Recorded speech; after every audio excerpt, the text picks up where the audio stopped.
নমস্কার। এসএসসি 2016-26,000 চাকরি বাতিল নিয়ে এই মুহূর্তের একটা বড় আপডেট সূত্র মারফত আমরা যেটা জানতে পেরেছি যে এসএসসি 2016 থেকে পুরো প্যানেলটাই কিন্তু বাতিল হওয়ার চান্স প্রবল রয়েছে। আজকে সুপ্রিম কোর্টে বিকাশ রঞ্জন ভট্টাচার্য এবং ফিরদৌস শামীম তারা কিন্তু নিজেদের বক্তব্য রেখেছে এবং তারা চাইছে যাতে পুরো প্যানেলটাই বাতিল হোক। আচ্ছা, কিভাবে যোগ্য অযোগ্য সেগ্রিগেশন করা সম্ভব? পুরো প্যানেলটাই তো বেনিয়ম, অর্থাৎ বেনিয়মে ভর্তি পুরো প্যানেল, তাহলে সেখানে যোগ্য বা অযোগ্য বাছাই করার কোনো প্রশ্নই থাকে না। এই বিষয়গুলো সুপ্রিম কোর্টে তুলে ধরেছে বিকাশ রঞ্জন ভট্টাচার্য এবং তিনি চাইছেন যে পুরো প্যানেলটা বাতিল হোক, অর্থাৎ 26,000 শিক্ষক তথা অশিক্ষক কর্মী যারা চাকরি করছে প্রত্যেকের চাকরি বাতিল হোক এবং নতুন করে আবার পরীক্ষা হোক, এবং এই পরীক্ষায় কারা কারা অংশগ্রহণ করবে সেই বিষয়গুলো তিনি কিন্তু সুপ্রিম কোর্টকে জানান দিয়েছে। আমি ডিটেলসে বলছি, দেখুন আমি যেটা বলবো না 100% মিলে যাবে। আমি রাত্রে বলে দিয়েছিলাম যে এই মামলা পিছোচ্ছে এবং আমি এখনো বলছি আরো 3টে হিয়ারিং হবে, অন্তত আরো 3টে হিয়ারিং হবে। আমি কম পক্ষে বলছি 5টাও হিয়ারিং হতে পারে। আমি যেটা সূত্র মারফত জানতে পেরেছি যে এত বড় একটা মামলা অন্তত আরো 5টে হিয়ারিং হবে। আমি কম পক্ষে বলছি যে আরো 3টে হিয়ারিং হবে, তারপরে এই মামলার নিষ্পত্তি হবে। এখানে মূল বিষয় হচ্ছে যে যোগ্য অযোগ্য কিভাবে পৃথক করা যাবে, বা সেগ্রিগেশন করা যাবে, সেই পদ্ধতি এখনো অ্যাপ্লাই করেনি রাজ্য সরকার বা এসএসসি, সেই দিকে হাঁটেইনি। যোগ্য বা অযোগ্য পৃথক করার কোনো চিহ্নই এখনো উঠেনি যে কিভাবে যোগ্য অযোগ্য নির্ধারণ করা যাবে। এখন বিষয়গুলো উঠেছে সুপ্রিম কোর্টে যে পুরো প্যানেল বাতিল হবে না যোগ্যদের চাকরি থাকবে। বিরোধীদের আইনজীবী বিকাশ রঞ্জন ভট্টাচার্য, ফিরদৌস শামীম তারা সুপ্রিম কোর্টকে জানিয়েছে যে এখানে যোগ্য অযোগ্য নির্ধারণ করা সম্ভব নয়। যদি যোগ্য অযোগ্য নির্ধারণ করা সম্ভব হতো তাহলে এসএসসি বা বোর্ড বা রাজ্য সরকার ডিভিশন বেঞ্চেই, কলকাতা হাইকোর্টের ডিভিশন বেঞ্চেই যোগ্য এবং অযোগ্যের তালিকা উইথ এভিডেন্স, উইথ প্রুফ তারা কিন্তু দিয়ে দিত। অর্থাৎ রাজ্য সরকার দিতে পারছে না কারা যোগ্য কারা অযোগ্য, বোর্ড দিতে পারছে না, এসএসসি দিতে পারছে না উইথ এভিডেন্স কারা যোগ্য কারা অযোগ্য। সেই জন্য তো কলকাতা হাইকোর্টের ডিভিশন বেঞ্চ পুরো প্যানেল বাতিল করেছে। এখন বিষয়টি হচ্ছে যে যোগ্য অযোগ্য সম্ভব না পুরো প্যানেল বাতিল, এই নিয়ে আজকে চর্চা। বিকাশ রঞ্জন ভট্টাচার্য স্পষ্ট ভাষায় সুপ্রিম কোর্টকে জানিয়ে দিয়েছে যে যেখানে পুরো প্যানেলটাই বেনিয়ম, সেখানে যোগ্য অযোগ্য বাছাই করার কোনো প্রশ্নই ওঠে না এবং পুরো প্যানেলটা বাতিল করা হোক এবং নতুন করে আবার পরীক্ষা নেওয়া হোক।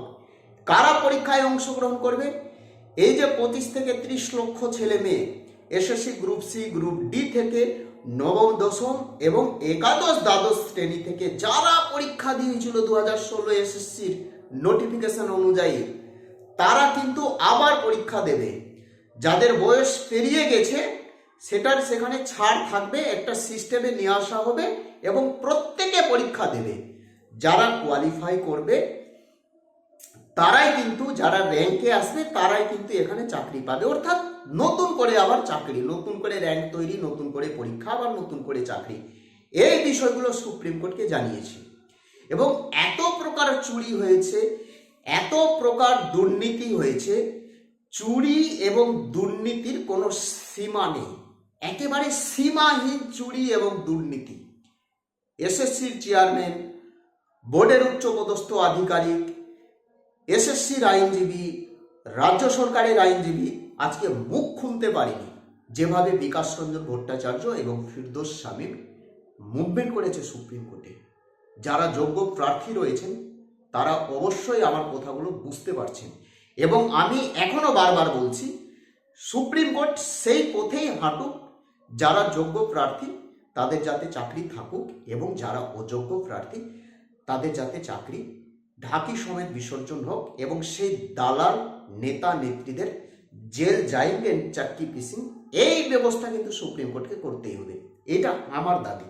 আমি চাইছি যোগ্যদের চাকরি যাতে থাকুক, কিন্তু আমি চাইলে তো হবে না, আপনারা চাইলে তো হবে না। বিষয়টি হচ্ছে পুরো প্যানেলটাই কিন্তু এবার বাতিল হতে পারে। বাতিল হওয়ার চান্স 80% রয়েছে। আমি প্রত্যেক দিন বলছি না যে যোগ্য অযোগ্য বাছাই করা সম্ভব হচ্ছে না। যোগ্য অযোগ্য কিভাবে বাছাই করা যাবে সেটা সম্ভব হচ্ছেই না।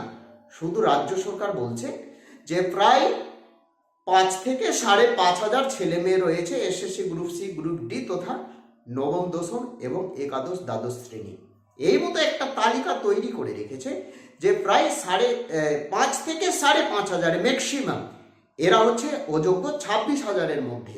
কিন্তু কারা অযোগ্য, নাম এবং রোল নাম্বার, এইটা কিন্তু রাজ্য সরকার বা এসএসসি বা বোর্ড দিতে পারছে না। এইটা হচ্ছে দুর্বল পয়েন্ট। অর্থাৎ কাদেরকে বাদ দেবে? যাদের কাছে টাকা নিয়েছে তাদেরকে যদি বাদ দেই, তাহলে সেই সমস্ত আধিকারিকদের পিঠের চামড়া তুলে ডুগডুগি বানিয়ে নেবে সেই সমস্ত অযোগ্য প্রার্থীরা, সুপ্রিম কোর্টকে জানিয়ে দেবে, সিবিআইকে জানিয়ে দেবে সমস্ত বিষয়। সেই জন্য তারা নাম এবং রোল নাম্বার দিতে পারছে না, শুধু সংখ্যাটা দিতে পারছে যে এত হাজার চাকরি বাতিল করবো বা এত হাজার প্রার্থী অযোগ্য। এইটুকু বিষয় রয়েছে, যেটা ভেতরের খবর আমি আপনাদের সামনে, অর্থাৎ সূত্র মারফত আমি যেটা জানতে পারলাম। যোগ্য অযোগ্য কিভাবে পৃথক করা যাবে সেই পথে এখনো রাজ্য সরকার হাঁটেনি, সেই পথে বোর্ড হাঁটেনি, সেই পথে এসএসসি হাঁটেনি বা তার কোনো চিহ্নই পাওয়া যায়নি। তাহলে আপনারাই বলুন যে আপনাদের চাকরি থাকবে না আপনাদের চাকরি যাবে? এটাও হতে পারে যে যারা রাস্তায় আন্দোলন করছে আপনাদের থেকে বেশি যোগ্য প্রার্থী রয়েছে, কিন্তু আজকের মুভমেন্ট দেখে মনে হচ্ছে যে পুরো প্যানেলটাই 100% বাতিল হচ্ছে। আমার কথা মিলিয়ে নেবেন। কিন্তু আমি এখনো চাইছি যারা যোগ্য চাকরি প্রার্থী রয়েছে বা যারা যোগ্য শিক্ষক তথা অশিক্ষক কর্মী রয়েছে তাদের চাকরি যাতে বাতিল না হয়, প্রত্যেকে ভালো থাকবেন। কিছু বলার থাকলে কমেন্ট করে জানাবেন। আমার কাছে প্রচুর তথ্য রয়েছে কিভাবে কারা চাকরি পেয়েছে। আমি এর আগে বলেছিলাম যে অনেক প্রার্থী রয়েছে যারা পরীক্ষা দেয়নি অথচ চাকরি পেয়ে গেছে। সেই বিষয়টা আজকে সুপ্রিম কোর্টে তুলেছে বিকাশ রঞ্জন ভট্টাচার্য। এবিপি নিউজে দেখে নেবেন, জি24 ঘন্টায় আপনারা দেখে নেবেন যে বিকাশ রঞ্জন ভট্টাচার্য সেই বিষয়টা আজকে তুলে ধরেছে যে পরীক্ষা দেয়নি অথচ চাকরি পেয়েছে। এই খবরগুলো আমরা আগেই পেয়ে গেছি। তলাট থেকে মোলাট পর্যন্ত সমস্ত বিষয় জানি, কোন জেলা থেকে কোন দালাল কত টাকা তুলেছে সমস্ত বিষয় আমাদের জানা রয়েছে। কিছু কমিউনিটি গাইডলাইন্স রয়েছে ইউটিউবে, সেই জন্য বেশি কিছু বলা যাচ্ছে না। এরপরে ওএমআর ডেস্ট্রয় মামলা নিয়ে একটা ভালো খবর দেব। 2017 প্রশ্ন ভুল মামলা নিয়ে খেলা হচ্ছে। বাংলাদেশে ডক্টর ইউনূস সরকার পালাচ্ছে এবং 2026 বিধানসভা নির্বাচনে আবার টিএমসির মুখে হাসি ফুটবে। রাজ্য রাজনীতি, দেশ বিদেশ, বিশ্বের সমস্ত খবরাখবর একেবারে নতুন আপডেট আমার ইউটিউব চ্যানেলে পেয়ে যাবেন। প্রত্যেকে ভালো থাকবেন, সুস্থ থাকবেন। কিছু বলার থাকলে কমেন্ট করে জানাবেন, কিছু উল্টাপাল্টা কমেন্ট করবেন না। আমি যেটা বলি না, তলাট থেকে মোলাট পর্যন্ত আমি সমস্ত বিষয় অধ্যয়ন করে বলি। সমস্ত বিষয় আমার জানা আছে, সমস্ত বিষয় অধ্যয়ন করে তারপরে আমি আপনাদের সামনে এই ভিডিওগুলো তুলে ধরি। জয় হিন্দ, বন্দে মাতরম।